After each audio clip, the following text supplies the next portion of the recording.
ओम श्री परमात्मने नमः। ओम वासुदेवाय नमः। ओम व्यासदेवाय नमः। ओम जगन्नाथदासाय नमः। ओम गणेशाय नमः। हे माँ सरस्वती तमें कंठरे बस, माँ कंठरे बस। अति बड़ी जगन्नाथ दास रचित श्रीमद् भागवत महापुराण आज आमे षष्ठ स्कंध आरंभ करिबा। एथिरे 19 अध्याय रही। षष्ठ स्कंधरे 19 अध्याय रही। एही अध्याय अजामिल उद्धार कथा वर्णना करा जायछि। एणु यार प्रथम भागरे पद्यांतरी एवं द्वितीय भागरे यार व्याख्या श्रवण करिबा। एवं एही षष्ठ स्कंधटी पोषण लक्षण उपरे मध्य पर्यवेसित। यार पूर्व अध्याय अर्थात पंचम अध्याय स्थान उपरे पर्यवेसित थिला। तेबे आसंतु आरंभ करिबा षष्ठ स्कंध। ओ नमो भगवते वासुदेवाय। प्रथम अध्याय।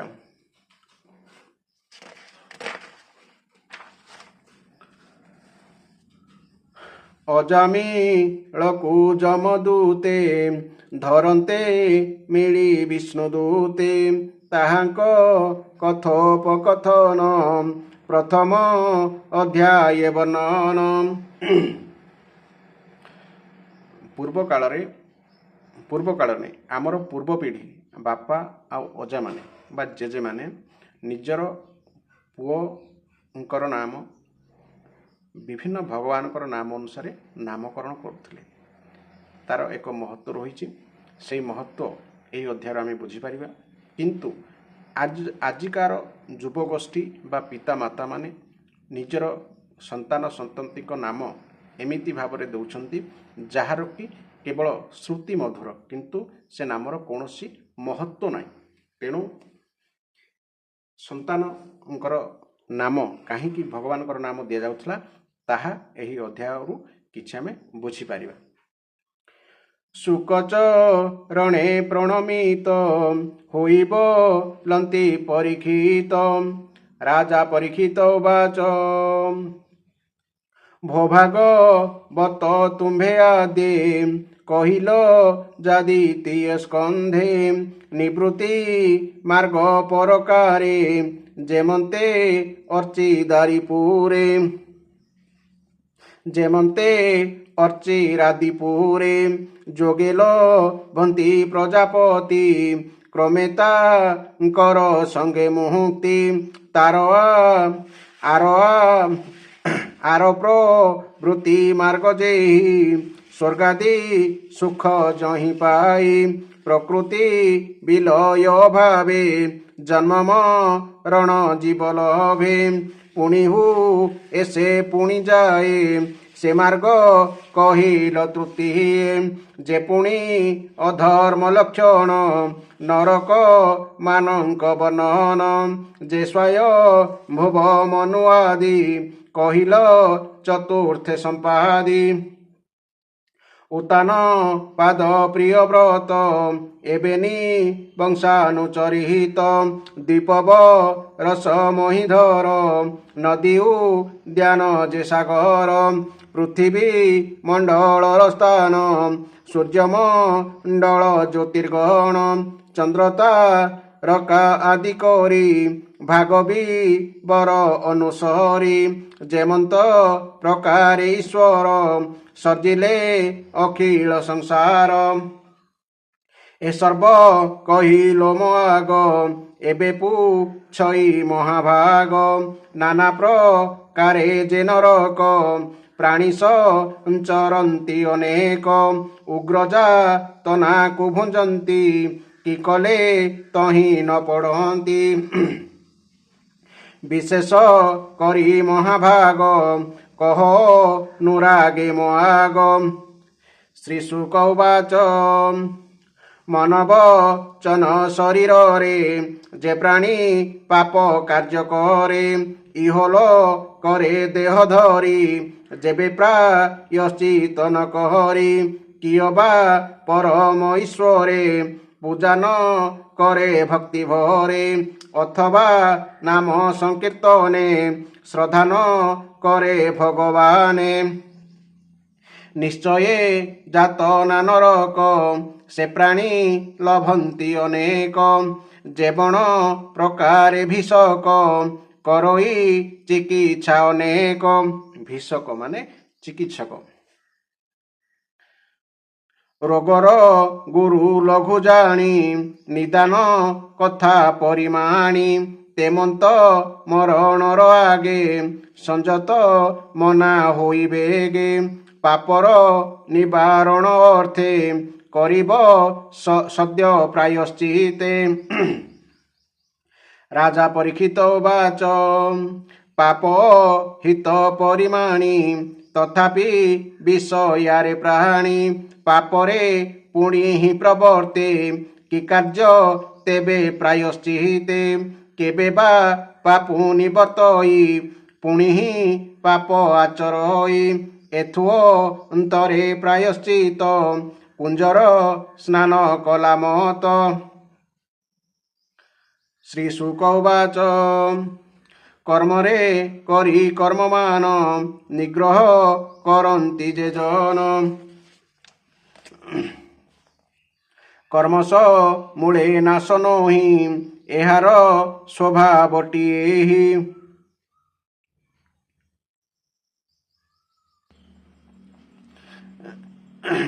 କର୍ମ ସମୂଳେ ନାଶ ନହି ଏହାର ସ୍ୱଭାବଟି ଏହାର ଅର୍ଥ କ'ଣ ବସ୍ତୁତଃ କର୍ମ ଦ୍ୱାରା କର୍ମର ବୀଜ ପୂର୍ଣ୍ଣତଃ ନଷ୍ଟ ହୁଏ ନାହିଁ କାରଣ ପ୍ରତ୍ୟେକ କର୍ମରେ କିଛି ନା କିଛି ଦୋଷ ଥାଏ ସର୍ବାରମ୍ଭା ହି ଦୋଷେଣ ଧୂମେନାର୍ଗିର୍ବାବୃତା ଗୀତା 18:48 ଶ୍ଲୋକରେ କୁହାଯାଇଛି ଏହା ଦ୍ୱିତୀୟତଃ କର୍ତ୍ତୃତ୍ୱ ଅଭିମାନୀ ବା ଅଜ୍ଞାନୀ ବ୍ୟକ୍ତି ହିଁ ଆସକ୍ତିପୂର୍ବକ କର୍ମ କରିଥାଏ ଅଜ୍ଞାନ ଥିବା ପର୍ଯ୍ୟନ୍ତ ବ୍ୟକ୍ତି ପାପ ବାସନରୁ ମୁକ୍ତ ହୋଇପାରେ ନାହିଁ ଫଳରେ ପ୍ରାୟଶ୍ଚିତ କଲା ପରେ ମଧ୍ୟ ପାପ ବାସନା ହେତୁ ସେ ପୁନଃ ପୁନଃ ପାପ କର୍ମରେ ପ୍ରବୃତ୍ତ ହୁଏ ଅତଏବ ପ୍ରାୟଶ୍ଚିତ ଆଦି କର୍ମ ଦ୍ୱାରା ପାପ କର୍ମରୁ ପୂର୍ଣ୍ଣତଃ ମୁକ୍ତି ମିଳିବା ଅସମ୍ଭବ କେବଳ ତତ୍ତ୍ୱଜ୍ଞାନ ହିଁ ଏହାର ନିରାକରଣର ଉପାୟ ରୋଗ ହେବା ପରେ ଔଷଧ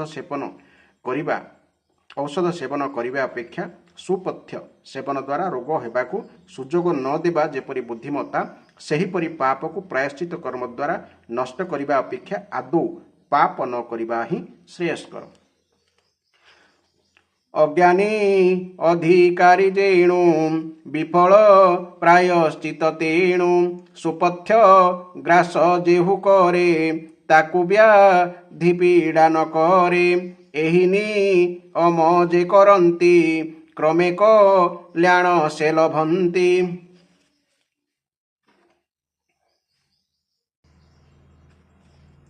ଦେହ ବଚନ ବୁଦ୍ଧି ଘେନି ଯେ ପାପ କରିଥାଏ ପ୍ରାଣୀ ତପସ୍ୟା ଯମ ନିୟମରେ ସମଦମ ତ୍ୟାଗ ଶୌଚରେ ସତ୍ୟବ୍ରହ୍ମଚର୍ଯ୍ୟ ଦୀକ୍ଷାରେ ଜ୍ଞାନୀ ନା ସନ୍ତି ପାପ ଘରେ ଯେସନେ ଦହ ଇସକଳ ବେଣୁର ଗୁଳ୍ମ ଦାବାନଳ ବେଣୁ ମାନେ ବାଉଁଶ କେହି କେବଳ ଭକ୍ତି କରି ଗୋବିନ୍ଦ ପାଦେ ଆଶ୍ରୟ କରି ଅଘ ଶେଷ କରେ ନାଶ ହିମ ଯେ ସନେର ବିତ୍ରାସ হে রাজা অঘবন্ত যেহি তপে পবিত্র তেড়ে নহি যেমন্ত কৃষ্ণর বিষয়ে প্রাণ অর্পিলে শুদ্ধ হই সুশীল সাধু যেউ জন নারায়ণরে পরায়ণ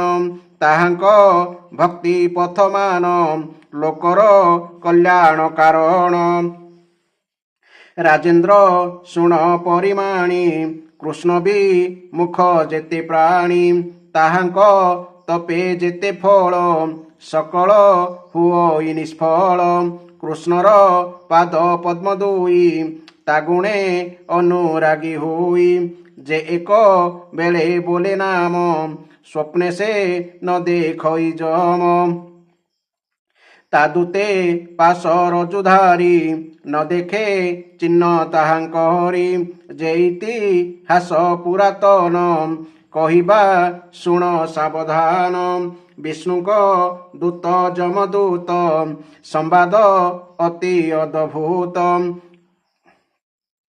କାନ୍ୟକୁ ବୁଝ ନାମେ ଦେଶ ଅଜାମିଳର ତହିଁ ବାସ ଆଶ୍ରମେ ଦ୍ୱିଜ ସେ ବୋଲାଇ ସ୍ୱଭାବେ ଦାସୀ ପତି ହୋଇ ସଦାଚାରକୁ ନଷ୍ଟ କରି ଦାସୀର ସଂସର୍ଗ ଆଚରି କୈତବ ଚର୍ଯ୍ୟ ପଣେ ଥାଇ କୁଚ୍ଛିତ କର୍ମ ଆଚରଇ ଏମନ୍ତେ କେତେ ଦିନ ଗଲା ତାହାର ପୁତ୍ର ଉପୁଜିଲା ସେ ନଗ୍ରେ ଥାଇ ଦାସୀପତି ପୁତ୍ର ପାଳନେ ସଦାମତି 88 ବୟସ ତାହାର କାଳ ହୋଇଲା ନୃପବର କାଳ ମାନେ ଆୟୁ ବୃଦ୍ଧ ବୟସେ ତାର ପୁତ୍ର ହୋଇଲା 10 ପରିମିତ କନିଷ୍ଠ ନାମ ନାରାୟଣ ପିତାର ଆନନ୍ଦ କାରଣ ତାହାର ତହିଁ ଚିତ୍ତ ଥୋଇ ଅନ୍ୟତ୍ର କେବେ ହେନ ଦେଇ ବାଳକ ସ୍ୱଭାବେ ଅଲ୍ୟଳ କହଇ ବଚନ କୋମଳ ତାହାର ଲୀଳାମାନ ଦେଖି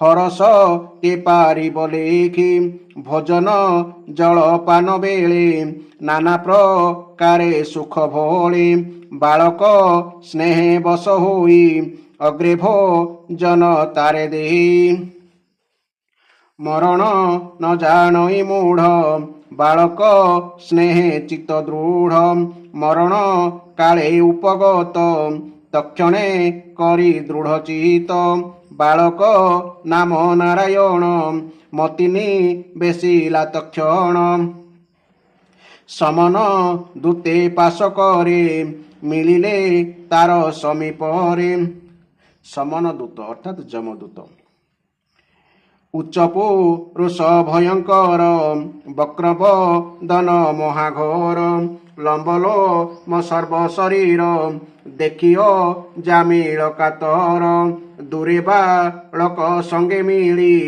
ତାହାର ପୁତ୍ର କରେ କେଳି ଗଭୀର ସ୍ୱରେ ଉଚ୍ଚ କରି ଡାକିଲା ପୁତ୍ର ନାମ ଧରି ଇନ୍ଦ୍ରିୟ ଆକୁଳେ ତକ୍ଷଣ ଡାକିଲା ପୁତ୍ର ନାରାୟଣ ଗଲା ଯେ ଅଜାମିଳ ପ୍ରାଣ ସେ ନାମ କରି ସଂକୀର୍ତ୍ତନ ଯମର ଦୂତ ଥିଲେ ବେଢ଼ି ହସ୍ତରେ ପାଶ ରଜୁ ଧରି ଶୁଣିତା ମୁଖୁ ନାରାୟଣ ଆସି ମିଳିଲେ ବିଷ୍ଣୁଗଣ ସେ ଅଜା ମିଳ ହୃଦୟରୁ ଜୀବକୁ ଆକର୍ଷଣ କରୁ ଯମଦୂତଙ୍କୁ ବିଷ୍ଣୁଦୂତେ ବଳେନି ବାରିଲେ ତୁରିତେ ବୈବ ସ୍ୱତ ପ୍ରଭୁ ଯାର ସେ ଦୂତ ମାନଙ୍କ ଉତ୍ତର ବୈବସ୍ୱତ ଅର୍ଥାତ୍ ଯମଙ୍କର ଅନ୍ୟ ନାମ ଅନ୍ତକ ବୈବସ୍ୱତ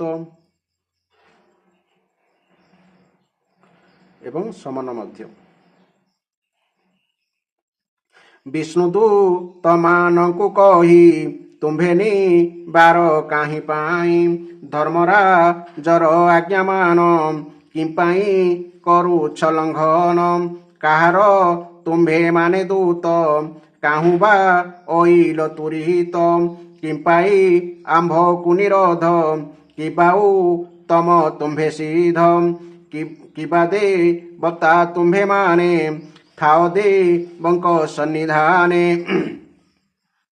ତୁମ୍ଭର ଚକ୍ଷୁ ପଦ୍ମତୁଲ୍ୟ ବିରାଜେ କିରୀଟ କୁଣ୍ଡଳ ଉରେଲ ବଇ ବନମାଳ ଶୋଭିତ ଯେପିତ ଦୁକୁଳ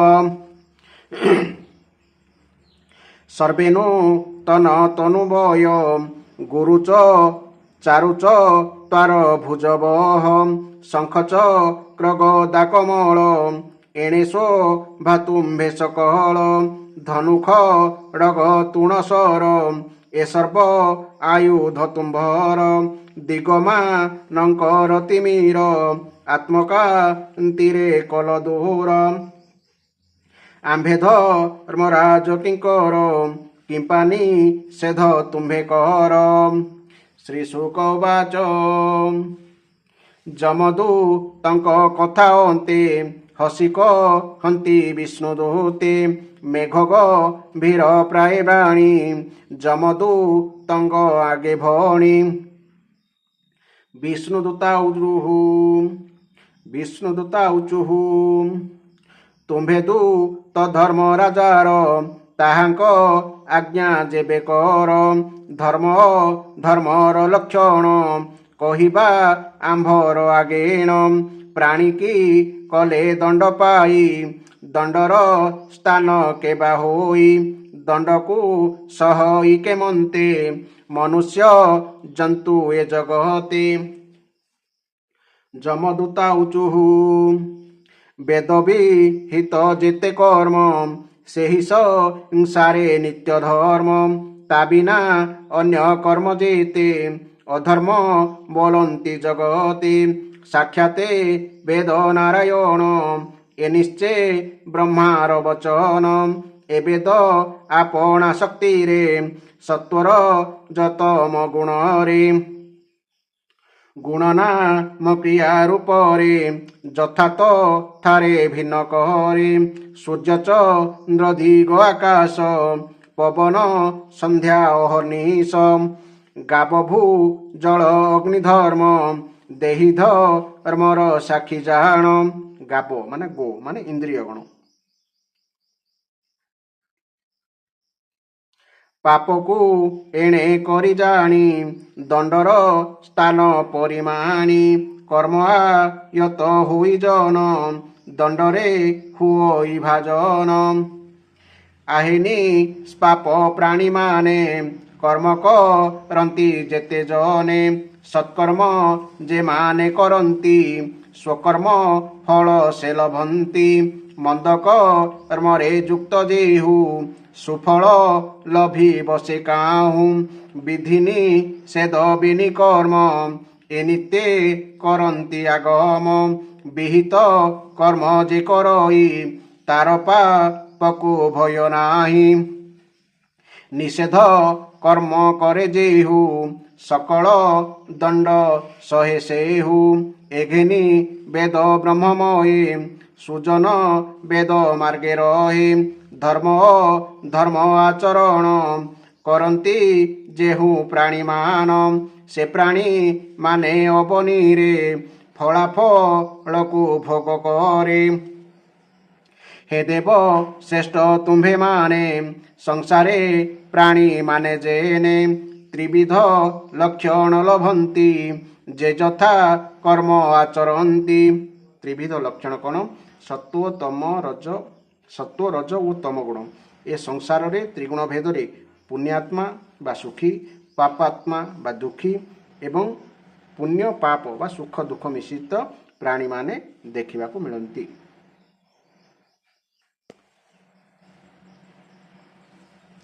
जे यथा कर्म आचरती गुण भी त्रिविध लक्षण लभंती जे यथा कर्म आचरती गुण भी चित्र भाव करी प्राणी को विषय आचहरी कालर वर्तमान गुण भूत भविष्यत प्रमाण तेसने प्राणी इह जन्म प्रकाश करे धर्माधर्म जे धर्म राज जंतु साई से संजमनी पुरे जथाई जे धर्म राज जंतु साई से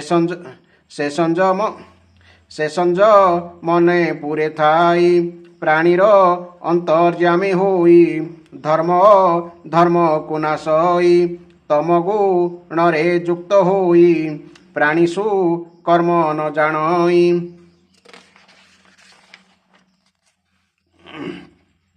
ए देहे अहमिका बही जन्म कारणे नाशई ज्ञान करम दशेन्द्रिय मन आर पंच विषय एसट दश लिंग देहे ए जीव भुंजई विषय যে অবা পঞ্চভূত গুণ সৃষ্টি কি করই ভিয়ান মহত তত্ত্ব অহংকার এ আদি যেতে অপর ত্রিগুণ শক্তি আদি যেতে এহাকু ধরি হৃদগতে এমন্ত প্রকারেণ দেহি হরস শୋକ କୁଲ ଭଇ ତେଣୁ ଷଡ଼ବର୍ଗ ଅଜିତ କରଇ କର୍ମ ବିପରୀତ।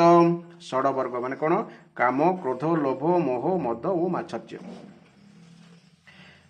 କୋଶକାରର ପ୍ରାୟ ହୋଇ କର୍ମରେ ଆତ୍ମା କ୍ରୋଧ ହୋଇ। କୋଶକାର ମାନେ ରେଶମ କୀଟ।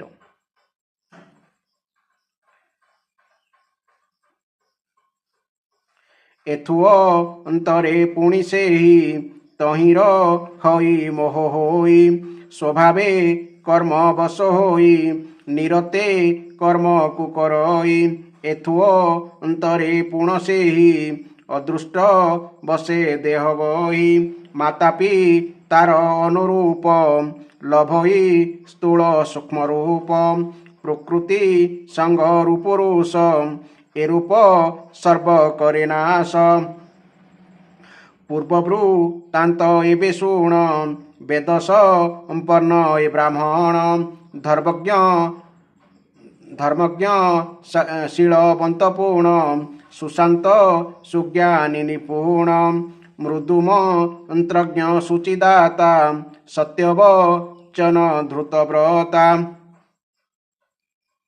ଅତିଥି ବୃଦ୍ଧ ଗୁରୁ ଅଗ୍ନି ଏହାଙ୍କ ସେବା ଶିରେ ଘେନି ସର୍ବଭୂତରେ ମିତ୍ରପଣ କୋପବ ଅର୍ଜିତ ସାଧୁ ଗୁଣ ଅଶେଷ ଗୁଣ ସ୍ଥାନ ଏହି ସୁଶୀଳ ବୃତ୍ତିରେ ଜିଅଇ ପିତା ଜ୍ଞାରେ ଏ ବ୍ରାହ୍ମଣ ଏକକାଳେ ବନେ ଗମୀଣ ପୁଷ୍ପସ ମିଧ ଫଳକୁ ସେ ଘେନିଆ ସଇ ମନ ତୋଷେ ସ୍ତିରିଶ ହିତେ ବନେ ଥିଲା କାମିସୁ ଦ୍ରକୁ ଏ ଦେଖିଲା ମଦ୍ୟପାନରେ ରକ୍ତ ନେତ୍ର ବିହୋଳ ହୋଇ ଅଛି ଚିତ ନିବିଖ ସିଚି ମତ ଭରେ ମୁଢ଼ଲ ଯାକୁ କରି ଦୂରେ। ନିବି ମାନେ କଟି ବସ୍ତ୍ରର ଖୋସଣି, ଯୋଉଟା ଆମେ ଅଣ୍ଟାରେ କାନି ଖୋସୁ। ହାସ୍ୟଗାୟନ କ୍ରୀଡ଼ାର ସେ ଲୀଳାକ ରହି ତାର ପାଶେ କନ୍ଦର୍ପେ ଲିପ୍ତ ମନ ହୋଇ ଭୁଜେଆ ଲିଙ୍ଗ ନ କରଇ ବିପ୍ରସ୍ତିକୁ ଦେଖି କରି ଇନ୍ଦ୍ରିୟ ବସେ ଅନୁସରି ଏମନ୍ତେ ତାହାକୁ ଦେଖିଲା ମନରେ ମୋହିତ ହୋଇଲା ଆପଣା ଆତ୍ମା ସ୍ଥିର କରି ମନରେ ବହୁତ ବିଚାରି ହେଲେ ହେଁ ସତ୍ୱଗୁଣେ ସ୍ଥିତ କନ୍ଦର୍ପେ ହୋଇଲା ପୀଡ଼ିତ ସ୍ତ୍ରୀ ବିଷୟେ ଅଭିରାମ କପଟ ଗ୍ରହ ହୋଇ କାମ ତେଣେ ପ୍ରମତ୍ତ ମନ ତାର ନିଜ ଧର୍ମକୁ କଲା ଦୂର ପିନଉ ରଜ ମନହରେ ସ୍ନେହରେ ସ୍ତ୍ରୀ ବିଷୟରେ ପରିତୋଷଣ ତାକୁ କରି ସେବକ ମତେ ଆଜ୍ଞାକାରୀ କୋମଳ ବାକ୍ୟେ ମନହରି ପ୍ରସନ୍ନ ଯେମନ୍ତେ ସୁନ୍ଦରୀ ନିଜ ଯୁବତୀ କୁଳ ସ୍ତ୍ରୀ ତେଜିଲା ବିପ୍ର ମନ୍ଦାଚାରୀ ସ୍ୱେରିଣୀ ଅପାଙ୍ଗ ଇଙ୍ଗିତେ ବନ୍ଦୀ ହୋଇଲା ତାର ଚିତେ। ସ୍ୱେରିଣୀ ମାନେ ଭ୍ରଷ୍ଟା ନାରୀ।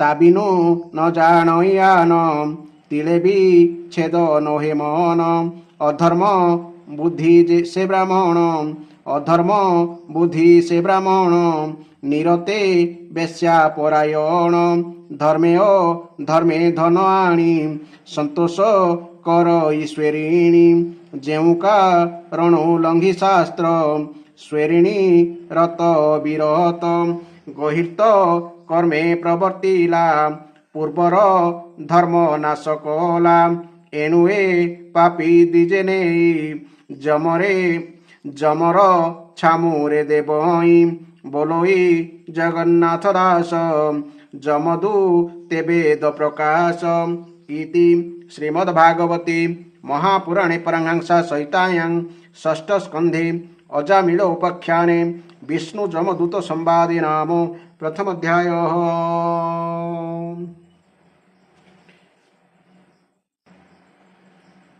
ଏଠି ଗୋଟେ ଆମେ ଶବ୍ଦଟେ ପାଇଲେ, ତାହା ଥିଲା ସ୍ୱେରିଣୀ। ସ୍ୱେରିଣୀ କ'ଣ? ତିନି ପ୍ରକାର ସ୍ତ୍ରୀ ଥାନ୍ତି। ଜଣେ ହେଲା ସ୍ୱେରିଣୀ, ଆଉ ଜଣେ ହେଲା କାମିନୀ, ଆଉ ଜଣେ ହେଲା ପୁଂଶ୍ଚଳୀ। ସ୍ୱେରିଣୀ କିଏ? ଯେଉଁ ଆମେ ଭ୍ରଷ୍ଟ ନାରୀ କଥା କହିଲେ, କେବଳ ନିଜ ଜାତିର ପୁରୁଷଙ୍କ ସହିତ ରମଣ କରୁଥିବା ସ୍ତ୍ରୀ। କାମିନୀ କହିଲେ ଅନ୍ୟ ଜାତିର ପୁରୁଷଙ୍କ ସହିତ ମଧ୍ୟ ସମାଗମ କରୁଥିବା ସ୍ତ୍ରୀ। ଏବଂ ପୁଂଶ୍ଚଳୀ ବା ଅତ୍ୟନ୍ତ ଚଞ୍ଚଳ ସ୍ୱଭାବର ସ୍ତ୍ରୀ। ଏହିପରି ତିନି ପ୍ରକାର ନାରୀ ଥାନ୍ତି। ତ ବର୍ତ୍ତମାନ ବହୁତ ସୁନ୍ଦର ଅଧ୍ୟାୟ, ଗଭୀର ଭାବେ ମନଧ୍ୟାନ ଦେଇ ଏହି ଅଧ୍ୟାୟକୁ ଶୁଣନ୍ତୁ। ଏହି ଅଧ୍ୟାୟର ଗୂଢ଼ ତତ୍ତ୍ୱ କଥା ଆପଣମାନେ ନିଶ୍ଚିତ ବୁଝିପାରିବେ। ଏହି ଅଧ୍ୟାୟଟି ଅଜାମିଳ ଉପାଖ୍ୟାନ ବିଷୟରେ କୁହାଯାଇଛି। କ'ଣ ଅଜାମିଳ ଉପାଖ୍ୟାନ? ରାଜା ପରୀକ୍ଷିତ କହିଲେ, ଭଗବାନ ଆପଣ ଆଗରୁ ଦ୍ୱିତୀୟ ସ୍କନ୍ଧରେ ନିବୃତ୍ତି ମାର୍ଗର ବର୍ଣ୍ଣନା କରି ସାରିଛନ୍ତି ଏବଂ ବୁଝାଇ ଦେଇଛନ୍ତି ଯେ ନିବୃତ୍ତି ମାର୍ଗ ଦ୍ୱାରା ଅର୍ଚିର ଆଦି ଅର୍ଥାତ୍ ଜ୍ୟୋତିର୍ମୟ ମାର୍ଗରେ ଜୀବ କ୍ରମଶଃ ବ୍ରହ୍ମଲୋକରେ ପହଞ୍ଚିଯାଏ, ତାପରେ ବ୍ରହ୍ମାଙ୍କ ସହିତ ମୁକ୍ତ ହୋଇଯାଏ। ହେ ମୁନିବର, ତା ଛଡ଼ା ଯେଉଁ ପ୍ରବୃତ୍ତି ମାର୍ଗ ଧରିଲେ ତ୍ରିଗୁଣମୟ ସ୍ୱର୍ଗ ଆଦି ଲୋକ ପ୍ରାପ୍ତି ହୁଏ ସିନା ପ୍ରକୃତିଠାରୁ ସମ୍ବନ୍ଧ ତୁଟି ନଥିବାରୁ ଜୀବକୁ ବାରମ୍ବାର ଜନ୍ମ ମୃତ୍ୟୁର ଚକ୍ରରେ ଘୂରିବାକୁ ପଡ଼େ। ଆପଣ ତୃତୀୟ ସ୍କନ୍ଧରେ ସେହି ପ୍ରବୃତ୍ତି ମାର୍ଗର ବର୍ଣ୍ଣନା ମଧ୍ୟ କରିସାରିଛନ୍ତି। ଆପଣ ଆହୁରି ମଧ୍ୟ କହିଦେଇଛନ୍ତି ଯେ ଅଧର୍ମ କଲେ ବିଭିନ୍ନ ନରକରେ ପଡ଼ିବାକୁ ହୁଏ ଏବଂ ତାହା ପଞ୍ଚମ ସ୍କନ୍ଧରେ ବିସ୍ତାରିତ ରୂପରେ ମଧ୍ୟ ବର୍ଣ୍ଣନା କରିଛନ୍ତି। ପଞ୍ଚମ ସ୍କନ୍ଧର 26 ଅଧ୍ୟାୟ ବା ଶେଷ ଅଧ୍ୟାୟରେ ନରକର 28ଟି ନରକ ବିଷୟରେ ବର୍ଣ୍ଣନା କରାଯାଇଛି। ଯେଉଁ ମନନ୍ତରରେ ସ୍ୱୟଂଭୁବ ମନୁ ଅଧିପତି ଥିଲେ ବା ଚତୁର୍ଥ ସ୍କନ୍ଧରେ ଆପଣ ସେହି ପ୍ରଥମ ମନନ୍ତର ବିଷୟରେ ମଧ୍ୟ ବର୍ଣ୍ଣନା କରିଛନ୍ତି। ସେସବୁ ସହିତ ଚତୁର୍ଥ ଓ ପଞ୍ଚମ ସ୍କନ୍ଧରେ ଆପଣ ପ୍ରିୟବ୍ରତ ଓ ଉତ୍ତାନପାଦଙ୍କ ବଂଶଚରିତ ଏବଂ ଦ୍ୱୀପ, ବର୍ଷ, ସମୁଦ୍ର, ପର୍ବତ, ନଦୀ, ଉଦ୍ୟାନ ଓ ବିଭିନ୍ନ ଦ୍ୱୀପର ବୃକ୍ଷମାନଙ୍କ ବିଷୟରେ ମଧ୍ୟ ବର୍ଣ୍ଣନା କରିଛନ୍ତି। ଭୂମଣ୍ଡଳର ସ୍ଥିତି, ତାହାର ଦ୍ୱୀପ, ବର୍ଷ ଆଦିର ବିଭାଗ, ସେସବୁର ଲକ୍ଷଣ ଓ ପରିମାଣ, ନକ୍ଷତ୍ରମାନଙ୍କର ସ୍ଥିତି, ଅତଳ ବିତଳ ଆଦି ଭୂବିବର ବା ସପ୍ତପାତାଳ କଥା ଏବଂ ଭଗବାନ ଏସବୁ କିପରି ସୃଷ୍ଟି କଲେ ତାହା ମଧ୍ୟ ବର୍ଣ୍ଣନା କରି ଶୁଣାଇଛନ୍ତି। ହେ ମହାଭାଗ, ଯାହା ଅନୁଷ୍ଠାନ କଲେ ମନୁଷ୍ୟ ଆଉ ଅନେକାନକ ଭୟଙ୍କର ଯାତନାପୂର୍ଣ୍ଣ ନରକରେ ପଡ଼ିବ ନାହିଁ, ମୁଁ ବର୍ତ୍ତମାନ ସେହି ଉପାୟ ଜାଣିବାକୁ ଚାହୁଁଛି। କୃପା କରି ମୋତେ ସେହି କଥା ଉପଦେଶ ଦିଅନ୍ତୁ। ଏକଥା ରାଜା ପରୀକ୍ଷିତ କହୁଛନ୍ତି, ପଚାରୁଛନ୍ତି ସୁକଦେବକୁ। ସୁକଦେବ ହେଲେ ବ୍ୟାସଙ୍କର ପୁତ୍ର। ମନୁଷ୍ୟ ତାର ମନ, ବଚନ ଓ ଶରୀର ଦ୍ୱାରା ପାପ କରିଥାଏ। ସେ ଯଦି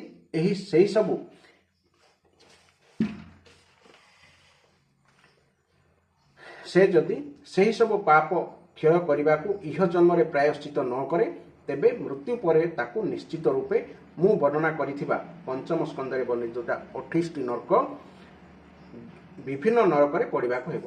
ତେଣୁ ମର୍ମଜ୍ଞ ଚିକିତ୍ସକ ଯେପରି ରୋଗର କାରଣ ଓ ଲଘୁତା ଗୁରୁତା ନିର୍ଣ୍ଣୟ କରି ଯଥାଶୀଘ୍ର ତାହାର ଚିକିତ୍ସା କରିଥାନ୍ତି, ରୋଗ ଓ ମୃତ୍ୟୁ ଆସିଯିବା ପୂର୍ବରୁ ହିଁ ମନୁଷ୍ୟ ସେହିପରି ଅତି ସାବଧାନତା ଓ ସଜାଗତାର ସହିତ ପାପ ଗୁଡ଼ିକରେ ଗୁରୁତା ଓ ଲଘୁତା ବିଚାର କରି ଯଥାଶୀଘ୍ର ପ୍ରାୟଶ୍ଚିତ କରିବାକୁ ପଡ଼ିବ।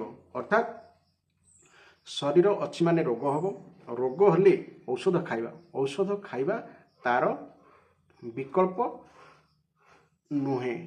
ପ୍ରଥମେ ଆମେ ଚିନ୍ତା କରିବା କ'ଣ କଲେ ରୋଗ ହେବନି। ଅର୍ଥାତ୍ ଆମେ ସଠିକ୍ ସୁପଥ୍ୟ, ଠିକ୍ ଭାବରେ ଖାଇବା, ଠିକ୍ ଭାବରେ ଶୋଇବା, ଠିକ୍ ଭାବରେ ପିନ୍ଧିବା ଯଦି କରିବା, ଶରୀରରେ ରୋଗ ହେବନି। କିନ୍ତୁ ଏସବୁ ଯଦି କିଛି ନ କରିବା, ତେବେ ଶରୀରରେ ନିଶ୍ଚିତ ରୋଗ ହେବ। ରୋଗ ହେଲେ ଔଷଧ ଖିଆ ହେବ, ଔଷଧ ଖାଇଲେ ଆହୁରି ରୋଗ ବଢ଼ିବ, କିନ୍ତୁ ଛିଡ଼ିବ ନାହିଁ। ଠିକ୍ ସେହିପରି ମଣିଷ ପାପ କରିକି ପ୍ରାୟଶ୍ଚିତ କରିବା ଅପେକ୍ଷା ପାପ କ'ଣ କଲେ ପାପ ହେବନି ତାହା ଚିନ୍ତା କରିବା ଦରକାର। ରାଜା ପରୀକ୍ଷିତ ପଚାରିଲେ, ମନୁଷ୍ୟ ଜାଣୁଛି ଯେ ପାପ କଲେ ରାଜଦଣ୍ଡ, ସାମାଜିକ ଦଣ୍ଡ ଆଦି ଲୌକିକ ଦଣ୍ଡ ତଥା ଶାସ୍ତ୍ରୋକ୍ତ ନରକ ଯାତନା ଆଦି ପାରଲୌକିକ ଦଣ୍ଡ ମିଳୁଛି। ତଥାପି ସେ ପାପ ବାସନାର ବଶବର୍ତ୍ତୀ ହୋଇ ବାରମ୍ବାର ପାପ କର୍ମରେ ପ୍ରବୃତ୍ତ ହୋଇଯାଉଛି। ଏପରି ଅବସ୍ଥାରେ ତା ପାପର ପୂର୍ଣ୍ଣ ପ୍ରାୟଶ୍ଚିତ ହେବା କିପରି ସମ୍ଭବ ହେବ? ମନୁଷ୍ୟ ପ୍ରାୟଶ୍ଚିତ ଆଦି କରି ଯଦି ପାପରୁ ଥରେ ଉଦ୍ଧାର ପାଇଯାଉଛି, ତେବେ ସେ ପୁଣି ଥରେ ପାପ କରିବାକୁ ଆରମ୍ଭ କରିଦେଉଛି। ଏଣୁ ମୁଁ ଭାବୁଛି ହାତୀ ଗାଧୋଇ ସାରି ନିଜ ଦେହରେ ପୁଣି ଧୂଳି ଅଜାଡ଼ି ପକାଇଲା ପରି ମନୁଷ୍ୟର ଏଭଳି ପ୍ରାୟଶ୍ଚିତ କରିବା ବୃଥା। ଆପଣମାନେ ଦେଖିଥିବେ ହାତୀମାନେ ଯେତେବେଳେ ସ୍ନାନ କରନ୍ତି, ସେତେବେଳେ ହାତୀ ନଦୀ ଭାଉ ବା ପୋଖରୀ ଜଳକୁ ଯାଏ, ସବୁଆଡ଼େ ଶୁଣ୍ଢ ସାହାଯ୍ୟରେ ପାଣି ମାରି ସେ ଗାଧାଏ। ପୁଣି ଗାଧୋଇ ସାରିକି ଆସିଲା ପରେ ଧୂଳିରେ ସିଏ ଗୋଡ଼େ ବା ଶୁଣ୍ଢ ସାହାଯ୍ୟରେ ପୁଣି ଧୂଳି ଶରୀରରେ ପକାଏ। ତା ଅର୍ଥ ଏଠି ଗାଧୋଇବାର କୌଣସି ମହତ୍ତ୍ୱ ହିଁ ରହେ ନାହିଁ। ଶ୍ରୀ ଶୁକଦେବ କହିଲେ, ବସ୍ତୁତଃ କର୍ମ ଦ୍ୱାରା କର୍ମର ସମୂଳ ନାଶ ହୁଏ ନାହିଁ। କାରଣ ଯେ କର୍ମର ଅଧିକାରୀ ବା ଯେ ଆସକ୍ତ ହୋଇ କର୍ମରେ ଲିପ୍ତ ହୁଏ, ସେ ହେଉଛି ଅଜ୍ଞାନୀ। ଅଜ୍ଞାନ ରହିଥିବା ପର୍ଯ୍ୟନ୍ତ ପାପ ବାସନା ସମ୍ପୂର୍ଣ୍ଣ ରୂପେ ନଷ୍ଟ ହେବ ନାହିଁ। ତେଣୁ ତତ୍ତ୍ୱଜ୍ଞାନ ହିଁ ହେଉଛି ପ୍ରକୃତ ପ୍ରାୟଶ୍ଚିତ। ହେ ପରୀକ୍ଷିତ, ଯେ ସୁପଥ୍ୟ ସେବନ କରେ ତାକୁ ରୋଗ ଆକ୍ରମଣ କରିପାରେ ନାହିଁ। ସୁପଥ୍ୟ ମାନେ ଆଚାର ବିଚାର କରିକି ଯେ ଖାଇବା ପିଇବା ପିନ୍ଧିବା ଶୋଇବା ସବୁକିଛି ଶାସ୍ତ୍ର ନିର୍ଦ୍ଦେଶ ଅନୁସାରେ କରେ, ତାକୁ ରୋଗ ସ୍ପର୍ଶ କରେ ନାହିଁ।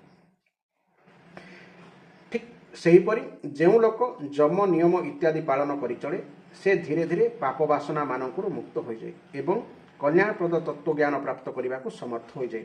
ବାଉଁଶ ବୁଦାରେ ଲାଗିଥିବା ନିଆଁ ଯେପରି ବାଉଁଶ ଗୁଡ଼ିକୁ ଜାଳିଦିଏ, ଧର୍ମଜ୍ଞ ଓ ଶ୍ରଦ୍ଧାବାନ ଧୀର ପୁରୁଷ ସେହିପରି ତପସ୍ୟା, ବ୍ରହ୍ମଚର୍ଯ୍ୟ, ଇନ୍ଦ୍ରିୟ ଦମନ, ମନର ସ୍ଥିରତା, ଦାନ, ସତ୍ୟ, ବାହ୍ୟ ଓ ଆଭ୍ୟନ୍ତରୀଣ ପବିତ୍ରତା ତଥା ଯମ ଏବଂ ନିୟମ,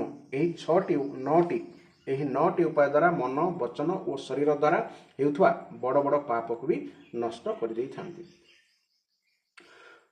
ସୂର୍ଯ୍ୟ ଯେପରି କୁହୁଡ଼ିକୁ ନଷ୍ଟ କରିଦିଏ, ଭଗବାନଙ୍କ ଶରଣରେ ରହୁଥିବା ଭକ୍ତଜନ ସେହିପରି କେବଳ ଭକ୍ତି ଦ୍ୱାରା ନିଜର ସକଳ ପାପ ଭସ୍ମ କରିଦିଅନ୍ତି। ଅବଶ୍ୟ ଏହା ସତ୍ୟ ଯେ ଏଭଳି ଭକ୍ତ ବିରଳ।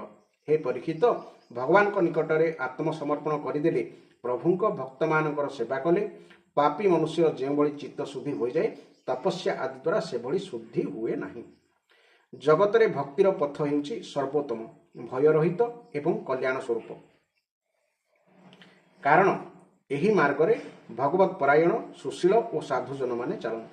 ହେ ପରୀକ୍ଷିତ, ମଦ୍ୟପୂର୍ଣ୍ଣ ପାତ୍ରକୁ ଯେପରି ଅନେକ ନଦୀରେ ବୁଡ଼ାଇଲେ ମଧ୍ୟ ତାହାକୁ ନଦୀମାନେ ପବିତ୍ର କରିପାରନ୍ତି ନାହିଁ, ଠିକ୍ ସେହିପରି ବାରମ୍ବାର କରାଯାଉଥିବା ବଡ଼ ବଡ଼ ପ୍ରାୟଶ୍ଚିତ ମଧ୍ୟ ଭଗବତ ବିମୁଖ ମନୁଷ୍ୟକୁ ପବିତ୍ର କରିପାରେ ନାହିଁ।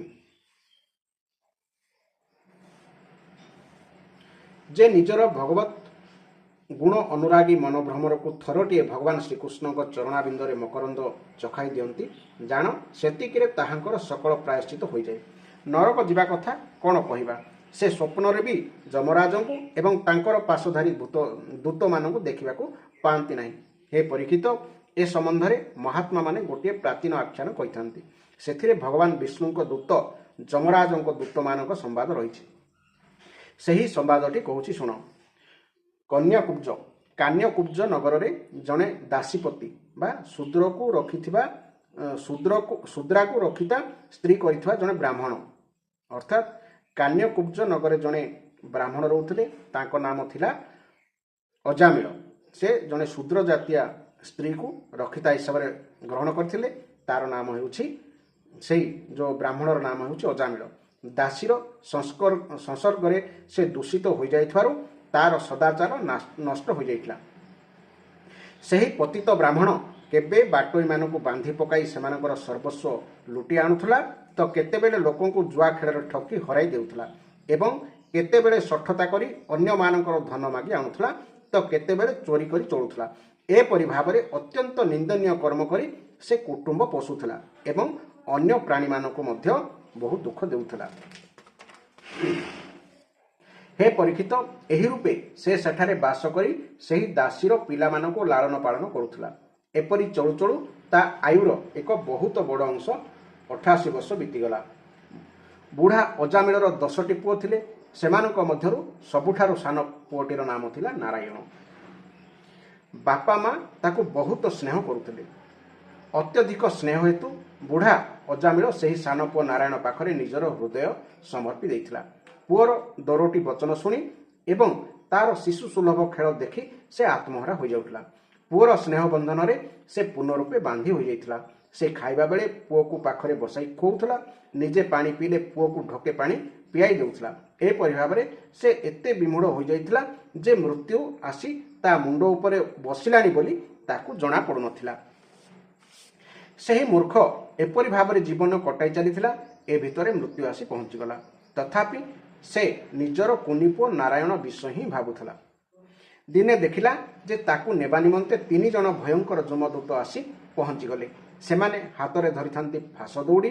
ସେମାନଙ୍କର ମୁହଁ ଗୁଡ଼ାକ ବିକଟାଳ ଏବଂ ଦେହର ଲୋମ ସବୁ ଠିଆ ହୋଇ ରହିଥାଏ।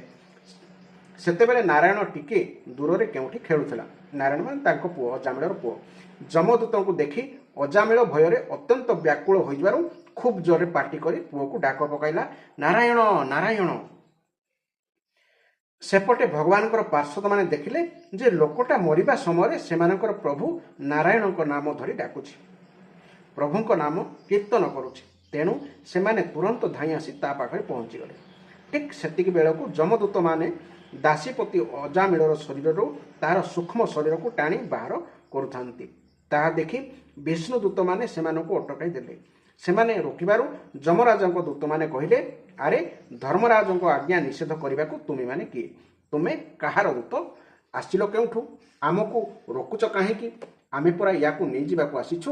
ତୁମେମାନେ କୌଣସି ଦେବତା ନା ଉପଦେବତା ନା ସିଦ୍ଧଶ୍ରେଷ୍ଠ? ତୁମମାନଙ୍କ ଆଖି ସବୁ ତ ପଦ୍ମ ପାଖୁଡ଼ା ପରି କୋମଳ ହୋଇଛି। ତୁମେ ସବୁ କ'ଣ ପାଟ ପୀତାମ୍ବର ପିନ୍ଧିଛ? ତୁମେ ଶିରରେ ମୁକୁଟ, କାନରେ କୁଣ୍ଡଳ, ଗଳାରେ ପଦ୍ମମାଳା ଝୁଲୁଛି।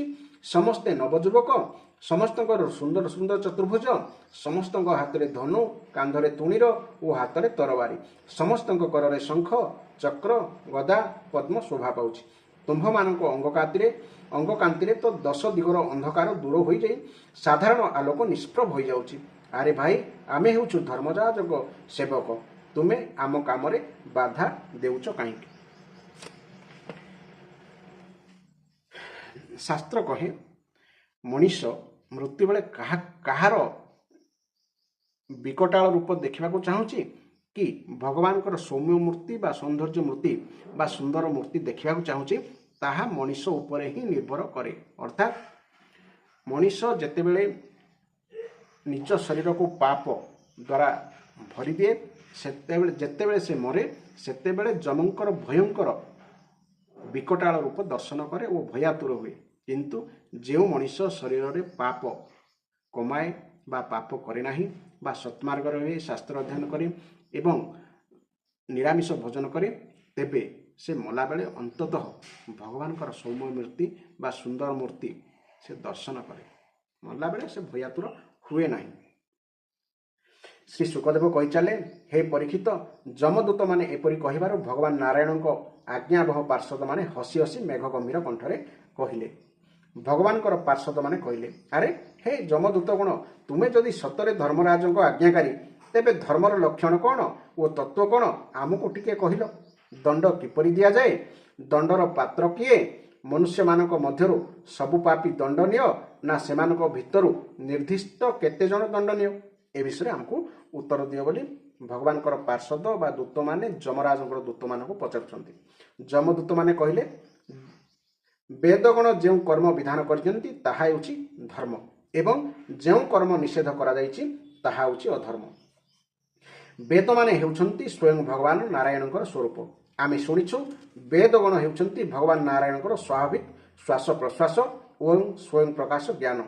ଜଗତର ରଜମୟ, ସତ୍ୱମୟ ଓ ତମମୟ ସକଳ ପଦାର୍ଥ ଓ ସମସ୍ତ ପ୍ରାଣୀ ସେମାନଙ୍କର ପରମ ଆଶ୍ରୟ ଭଗବାନଙ୍କ ଠାରେ ଅବସ୍ଥିତ। ବେଦ ହିଁ ସେମାନଙ୍କର ଗୁଣ, ନାମ, କର୍ମ ଓ ରୂପ ଆଦି ଅନୁସାରେ ସେମାନଙ୍କୁ ଯଥୋଚିତ ବିଭାଜନ କରିଥାନ୍ତି। ଜୀବ ତାର ଶରୀର ଅଥବା ମନୋବୃତ୍ତି ଦ୍ୱାରା ଯେତେ ସବୁ କର୍ମ କରେ, ସୂର୍ଯ୍ୟ, ଅଗ୍ନି, ଆକାଶ, ବାୟୁ, ଇନ୍ଦ୍ରିୟଗଣ, ଚନ୍ଦ୍ର, ସନ୍ଧ୍ୟା, ରାତ୍ରି, ଦିବସ, ଦିଗ ବିଦିଗ, ଜଳ, ପୃଥିବୀ, କାଳ ଓ ଧର୍ମ ହେଉଛନ୍ତି ସେହି ସବୁ କର୍ମର ସାକ୍ଷୀ। ଜୀବ जीव कि अधर्म कला ताहा एमानकु जଣା पड़िथाय एवं तद अनुଯାयी दंडर पात्र निर्णय करा जाय। पाप कर्म करुथबा सबु मनुष्य निज निजर कर्म अनुसार दंडनीय हुअन्ति। हे निष्पाप पुरुषगण, जो माने कर्म करती सेमानकर गुण सहित निश्चय संबंध रहे। तेणु समस्त द्वारा किछि ना किछि पाप और पुण्य हेबा स्वाभाविक, कारण कौनसी देहधारी मनुष्य कर्म न करी रही पारिबो नाही। इहलोकरे जो मनुष्य जेपरी और जेते परिमाणर अधर्म बा धर्म करे, परलोकरे ताकू सही परी और सही परिमाणर फल भोगिବାକୁ पड़े। हे देवशिरोमणिगण, सत्व रज और तम गुणर भेदरे पुण्यात्मा पापात्मा और पाप पुण्य उभୟରେ युक्त अथवा सुखी दुखी और सुख दुख उभୟରେ युक्त एपरि तीन प्रकार प्राणी देखा जाती। एहाको आधार करी परलोकरे मध्य प्राणी मानकर एपरि त्रिविधता अनुमान करा जाए। वर्तमान समय ही भूत और भविष्यतर अनुमान कराई दिए। सेहीपरि वर्तमान जन्मर पाप पुण्य मध्य भूत और भविष्यत जन्मर पाप पुण्यर अनुमान कराई दिए। आमर प्रभु अजन्मा भगवान सर्वज्ञ जमराज समस्तଙ୍କର अंतकरणरे विराजमान रहନ୍ତି। तेणु से निज मन द्वारा ही समस्तଙ୍କର पूर्व रूप देखिपारନ୍ତି एवं ताहा सहित सेमानଙ୍କର भावी स्वरूप कौन हेबो ताहा भी विचार करी जानिपारନ୍ତି। शोइथिबा अज्ञानी मनुष्य जेपरी स्वप्न देखुथिबा कल्पित शरीर को ही निजर वास्तविक शरीर बोली भावी दे, शोइथिबा अथवा उठिबाकु थिबा शरीर को भूली जाए, जीव मध्य सेहीपरि निजर पूर्व जन्मर स्मृति भूली जाए एवं वर्तमान शरीरटी छड़ा अतीतर बा भविष्यत रे मिलिबाकु थिबा शरीर संबंधरे किछि भी जानि पारे नाही।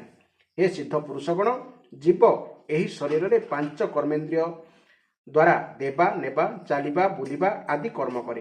पांच ज्ञानेन्द्रिय द्वारा रूप रस आदि पांच विषय अनुभव करे एवं 16 तत्व मन सहित बा 10 इंद्रिय 5 विषय एहीपरि 15 तत्व सहित मन मिशिगले 16 तत्व होती। पंचदश तत्व से स्वयं मिशी एकाकी मन ज्ञानेन्द्रिय और कर्मेन्द्रियंकर समस्त विषय निजे भोग करे। जीवर एही 16 कला और सत्व आदि तीन गुण को धरिथिबा लिंग शरीर हेउछि अनादि। एही लिंग शरीर ही जीव को बारंबार हर्ष शोक भय और जंत्रणा देउथबा जन्म मृत्युर चक्र रे पकाए। जो जीव अज्ञान वशतः काम क्रोध लोभ मोह मद माच्छर्य एई 6 शत्रुओं उपरे विजय लाभ करे नाही, से निजे इच्छा न कले भी ताकू विभिन्न वासना अनुसार विभिन्न कर्म करने पड़े। एपरि अवस्था से रेशम पोक परी निजकू निजर कर्म जाल बांधि दिए एवं निजे निजे निजे मोहर शिकार हो जाए। कौनसी भी शरीरधारी जीव कर्म न करी गोटे क्षण भी रही पारे नाही। प्रत्येक प्राणीर स्वाभाविक गुण ताकू बलपूर्वक विवश करदे कर्म रे लगाई दिए। जीव निजर पूर्वजन्म मानकर पाप पुण्यर संस्कार अनुसार स्थूल और सूक्ष्म शरीर पाए। ताहार स्वाभाविक एवं प्रबल वासना समूह केतेबेले ताकू माता करी स्त्री रूपे दे दिए तो केतेबेले पिता करी पुरुष रूप दे दिए। प्रकृतिर संसर्ग हेतु ही मनुष्य निजर वास्तविक स्वरूप को भूली जाए एवं भ्रमवशतः लिंग शरीर को ही निजर स्वरूप बोली भावे, किंतु एही भ्रम बा भगवत जन द्वारा अति शीघ्र दूर हो जाए। हे देवगण, आपण माने जानती जे एही अजामिल जने बड़ शास्त्रज्ञ थिला। ए लोक उत्तम स्वभाव सदाचार और सद्गुणर भंडार थिला। ए ब्रह्मचारी विनयी जितेंद्रिय सत्यनिष्ठ मंत्रवेता और पवित्र मध्य थिला। ए गुरु अग्नि अतिथि और वृद्ध मानकर सेवा मध्य करुथिला। एहाठारे तिले मात्र अहंकार भी नथिला। ए सकल प्राणीकर हित कामना करुथिला, सेमानकर उपकार करुथिला, आवश्यकता अनुसार अल्प कथाभाषा करुथिला एवं काहारी गुणरे दोष दर्शन करुनथिला। दिने एही ब्राह्मण निज पितांक आदेश अनुसार बन को जाई सेठारो फूल फल समिध तथा कुश धरी घर को फेरुथिला। फेरिबा बाटरे ए देखा पाइला जे जने कामुक निर्लज भ्रष्ट शूद्र मद पी कौनसी एक बेश्या सहित विहार करुछि। सेतेबेले सेही बेश्या मध्य मद पी माताल अवस्था थिला। निशा हेतु तार आखि टळमळ हेउथिला एवं से निजे अर्धनग्न अवस्था थिला। से शूद्र केतेबेले सेही बेश्या सहित मिसी गीत गाउथिला तो केतेबेले हसुथिला एवं केतेबेले नाना प्रकार क्रीड़ा कौतुक करी बेश्या को प्रसन्न करुथिला। हे निष्पाप पुरुषगण, सही शूद्र तार भुजरे ଅଙ୍ଗରା ଗାଦି କାମଦୀପକ ବସ୍ତୁ ବୋଲି ହୋଇଥିଲା ଏବଂ ଦୁଇ ହାତରେ ସେହି କୂଳଟାକୁ ଧରି ଆଲିଙ୍ଗନ କରୁଥିଲା। ସେହି ଦୁଇ ଜଣଙ୍କ ସେପରି ଅବସ୍ଥାରେ ଦେଖି ଏ ଅଜାମିଳ ହଠାତ୍ ମୋହିତ ହୋଇ କାମବଶ ହୋଇଗଲା ଏବଂ ନିଜର ଧୈର୍ଯ୍ୟ ଓ ଜ୍ଞାନ ଅନୁସାରେ ଏ ଯଦିବା ଆପଣା କାମ ବିଚଳିତ ମନକୁ ସଂଯତ କରିବାକୁ ବହୁ ଚେଷ୍ଟା କଲା, ତଥାପି ସବୁ ଶକ୍ତି ଲଗାଇ ମଧ୍ୟ ଏ ମନକୁ ସଂଯତ କରିପାରିଲା ନାହିଁ। ବେଶ୍ୟାକୁ ନିମିତ୍ତ କରି କାମ ପିଶାଚ ଏହାର ମନକୁ ଗ୍ରାସ କରିଦେଲା ଏବଂ ନିଜର ଆୟତ୍ତାଧୀନ କରିଦେଲା। ଏହାର ସଦାଚାର ଓ ଶାସ୍ତ୍ର ସମ୍ବନ୍ଧୀୟ ଚେତନା ନଷ୍ଟ ହୋଇଗଲା। ତାପରେ ଏ ମନେ ମନେ ସେହି ବେଶ୍ୟାକୁ ଚିନ୍ତନ କରିବାକୁ ଲାଗିଲା ଏବଂ ସ୍ୱଧର୍ମ ପ୍ରତି ବିମୁଖ ହୋଇଗଲା। ଏ ଅଜାମିଳ ସେହି ବେଶ୍ୟାର ମନ ଲାଖି ସୁନ୍ଦର ସୁନ୍ଦର ବସ୍ତ୍ର ଆଭୂଷଣ ଆଦି ବସ୍ତୁ ନେଇ ତାକୁ ଯୋଗାଇ ଦେଲା। ଏପରି କି ନିଜ ପିତାଙ୍କର ସଂକଳ ସମ୍ପତ୍ତି ଦେଇ ମଧ୍ୟ ମୁଗ୍ଧ କରିବାକୁ ଚେଷ୍ଟା କଲା। ଯାହା କଲେ ସେହି କୂଳଟା ସନ୍ତୁଷ୍ଟ ହେବ ନାରୀ ସନ୍ତୁଷ୍ଟ ହେବ, ଏ ସେହିଭଳି ସମସ୍ତ ଉଦ୍ୟମ କଲା। ସେହି ସ୍ୱେଚ୍ଛାଚାରିଣୀ କୂଳଟାର ବାଙ୍କ ଚାହିଁ ଏହାର ମନକୁ ଏପରି ପ୍ରରୁଦ୍ଧ କରିଦେଲା ଯେ ଏ ନିଜର କୁଳୀନ ନବଯୁବତୀ ବିବାହିତା ପତ୍ନୀକୁ ବି ପରିତ୍ୟାଗ କରିଦେଲା। ଏଭଳି ଲୋକର ପାପର ବା କ'ଣ ସୀମା ଅଛି? ଏ ମନ୍ଦଗତି ଅଜାମିଳ ନ୍ୟାୟରେ ହେଉ ବା ଅନ୍ୟାୟରେ ହେଉ ଯେଉଁଠି ଯାହା ପାଇଲା ଯାହା ସବୁ ଆଣି ବେଶ୍ୟା ଘରେ ପୁରାଇଲା ଏବଂ ବେଶ୍ୟାର ବିରାଟ କୁଟୁମ୍ବକୁ ପାଳିବାରେ ହିଁ ସର୍ବଦା ବ୍ୟସ୍ତ ରହିଲା। ଏହି ପାପାଚାରୀ ଶାସ୍ତ୍ରଜ୍ଞା ଉଲ୍ଲଙ୍ଘନ କରି ସ୍ୱଚ୍ଛନ୍ଦ ଆଚରଣ କରିବାକୁ ଲାଗିଗଲା। ତେଣୁ ଏ ଲୋକ ସତ୍ପୁରୁଷ ଦ୍ୱାରା ନିନ୍ଦିତ ହୋଇ ରହିଲା। ଏ ବହୁ ଦିନ ଧରି ବେଶ୍ୟାର ମଳ ସମାନ ଅପବିତ୍ର ଅନ୍ନରେ ଜୀବନ ବିତାଇଛି। ଏହାର ସାରା ଜୀବନ ପାପମୟ ହୋଇଯାଇଛି।